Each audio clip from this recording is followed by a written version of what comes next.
하나님 아버지, 은혜를 감사합니다. 귀한 아침 시간을 통하여 하나님께 기도로 나아갑니다. 우리에게 말씀하여 주시고 또한 깨닫게 하옵소서. 예수님 이름으로 기도드립니다. 아멘. 찬송가 303장 하나님께 찬양드립니다. 찬송가 303장입니다. 날 위하여 십자가에 중한 고통 받으사 대신 죽은 주 예수의 사랑하신 은혜여, 보배로운 피를 흘려 영영 죽을 죄에서 구속함을 받은 우리 어찌 찬양 안 할까. 예수 안에 있는 우리 한량없이 즐겁고 주 성령의 위로함이 마음속에 차도다. 천국 음악 소리 같은 은혜로운 그 말씀 끊임없이 듣는 우리 어찌 찬양 안 할까. 이 세상의 모진 풍파 쉬지 않고 불어도 주님 안에 보호받는 우리 마음 편하다. 늘 깨어서 기도하고 그 천국을 바라며 주님만을 기다리니 어찌 찬양 안 할까. 아멘. 하나님 말씀 이사야 13장 1절에서 5절입니다. 구약 성경 982쪽입니다.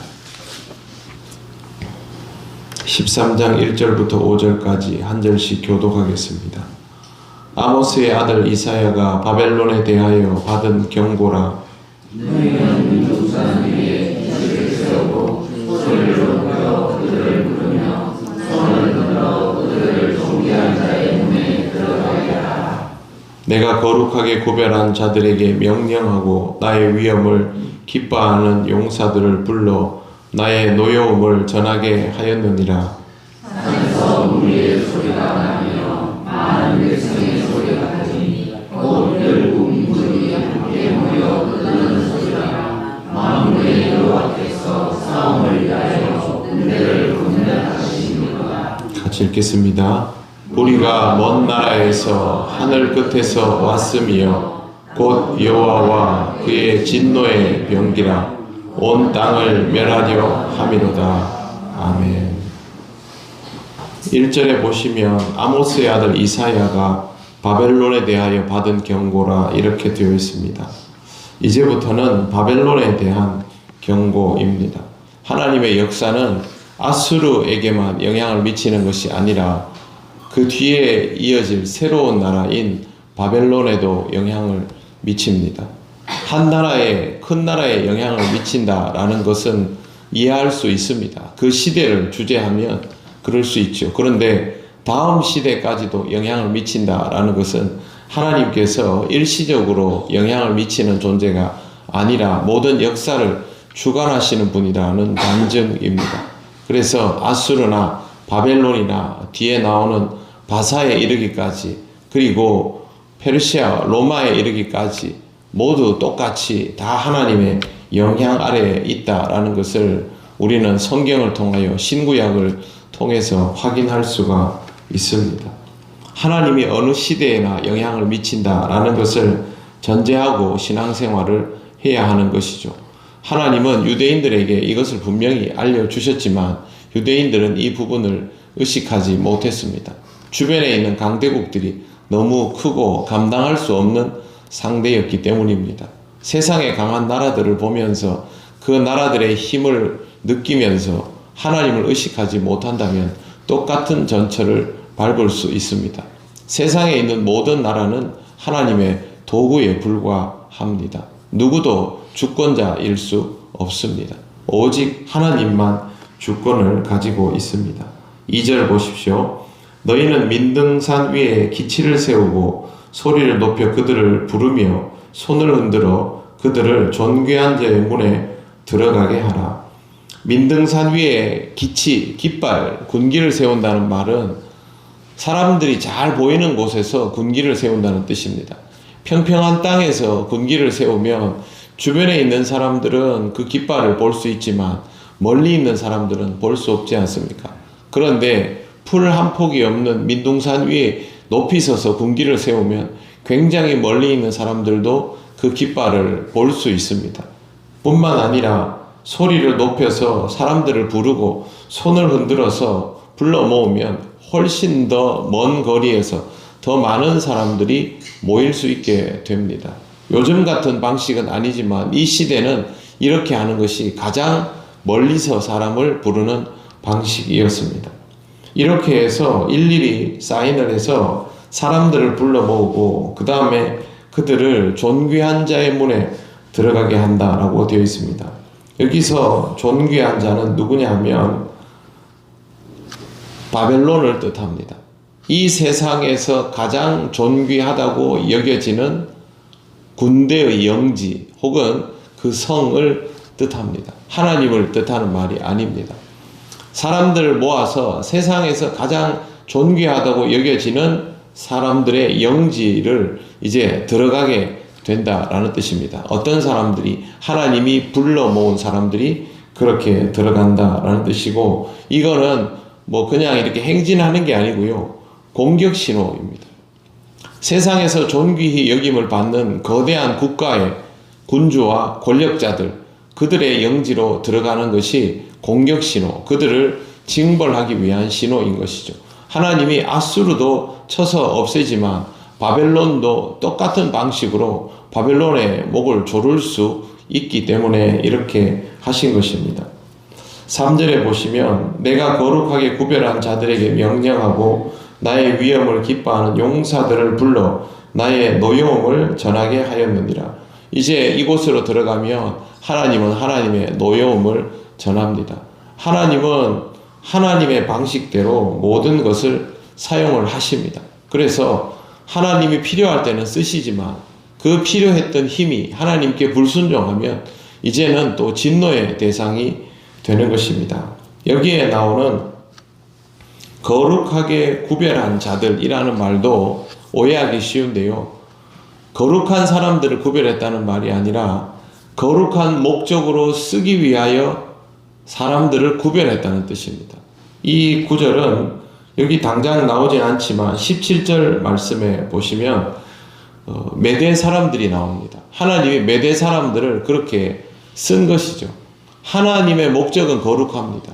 그 목적을 하기 위해서 이스라엘이나 유다를 쓰느냐? 그 사람들 데리고는 아무것도 할 수 없죠. 조그만한 나라니까. 그래서 하나님은 거대한 나라를 쓰십니다. 아수르를 치기 위해 바벨론을 쓰시고 바벨론을 치기 위해 메대와 바사를 쓰시고 이런 식으로 쓰시는 거죠. 여기서 거룩하게 구별된 자들은 바로 그런 뜻입니다. 그 다음에 나의 위엄을 기뻐하는 용사들이라는 말은 하나님이 존귀하시구나 이렇게 반응하는 사람들이 아니라 하나님께서 이 거대한 움직임을 만들어 내시는 것이 자기들 구미에 맞아서 거기에 동조하게 된 사람들입니다. 하나님의 큰 움직임을 보면서 이 큰 일들이 본인들에게도 맞아서 동조하게 된 사람들, 그게 나의 위엄을 기뻐하는 용사들입니다. 하늘나라 백성이 아닙니다. 세상에 있는 강력한 군대를 그들의 기호에 맞게 하나님이 움직여서 도구처럼 사용하신다라는 뜻입니다. 이사야가 아무리 이렇게 말해도 이사야가 말한 그대로 안 이루어지면 그냥 의미 없는 것 아닙니까? 그런데 놀랍게도 선지자 이사야의 예언대로 실제 이스라엘과 유다 주변에 있는 강대국의 역사는 이렇게 이루어집니다.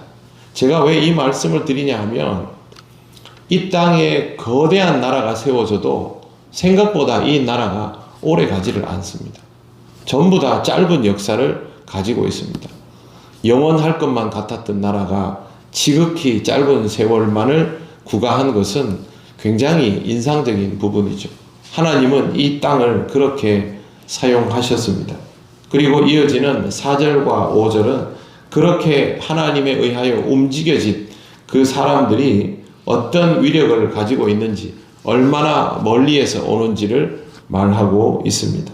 이 당시 사람들에게는 감당도 못할 먼 지역에서부터 군대가 끌어모아지면서 새 나라를 이루어가고 또 하나님의 도구로 쓰임받았던 옛 나라들은 사그라들게 되는 것이죠. 역사상 지구에서 있었던 거대한 나라들은 모두 다 영원하기를 원했지만 어느 나라도 영원했던 적은 없습니다. 뜻밖에도 지구에서 가장 오랜 역사를 가진 거대한 나라는 몇 개 되지를 않습니다. 그 중에 제일 오래된 역사를 가진 게 동로마 제국, 그리고 오스만 투르크 정도입니다. 나머지는 다 300년, 400년, 길어도 500년 그 이상을 넘기지 못합니다. 지금 이 시대도 마찬가지입니다. 어떤 강대국이 어느 날 어떻게 무너질지 모릅니다. 하나님은 이 모든 나라들을 사용하십니다. 그렇기 때문에 우리가 생각해야 할 것은 하나님께서 어떤 의도를 가지고 이 세상을 움직이시는가? 하나님의 기준은 무엇인가? 우리가 거기에 어떻게 맞추어야 하는가? 그걸 생각해야 하는 것이죠. 이스라엘과 유다가 포로가 되었던, 포로에서 돌아왔건 상황은 달라질 게 없습니다. 주권자는 하나님이시고 하나님께 맞추는 것만이 그들이 해야 할 태도였던 것입니다. 언제나 하나님을 의식하시고 하나님을 바라보는 일에 집중하시기 바랍니다. 우리가 상황과 조건을 볼 때마다 우리 신앙은 흔들리게 되어 있습니다. 항상 하나님을 바라보시며 살아가시는 여러분이 되시기를 바랍니다. 기도드리겠습니다. 하나님 아버지, 은혜를 감사합니다. 이 세상의 모든 강한 것들을 마음껏 사용하시고 그들을 통하여 새로운 역사를 이끌어내시며 우리로 하여금 그 역사 속에서 교훈을 받게 하시는 이가 하나님이신 줄 믿습니다. 믿음을 가지고 하나님을 의식하며 세상을 바라보지 않고 하나님을 더욱 바라며 살아가는 우리가 되기를 원합니다. 어렵고 힘든 조건이 있을 때마다 더욱 하나님을 의식하며 하나님의 자녀답게 살게 하여 주시옵소서. 이 시대의 교회가 흔들림 없이 하나님 앞에 서 있으며 중심을 잘 잡기를 원합니다. 신앙적으로 견고해지는 우리 교회가 되게 하여 주시옵소서. 예수님 이름으로 기도드립니다. 아멘. 하늘에 계신 우리 아버지, 아버지의 이름을 거룩하게 하시며 아버지의 나라가 오게 하시며 아버지의 뜻이 하늘에서와 같이 땅에서도 이루어지게 하소서. 오늘 우리에게 일용할 양식을 주시고 우리가 우리에게 잘못한 사람을 용서하여 준 것 같이 우리 죄를 용서하여 주시고 우리를 시험에 빠지지 않게 하시고 악에서 구하소서. 나라와 권능과 영광이 영원히 아버지의 것입니다. 아멘.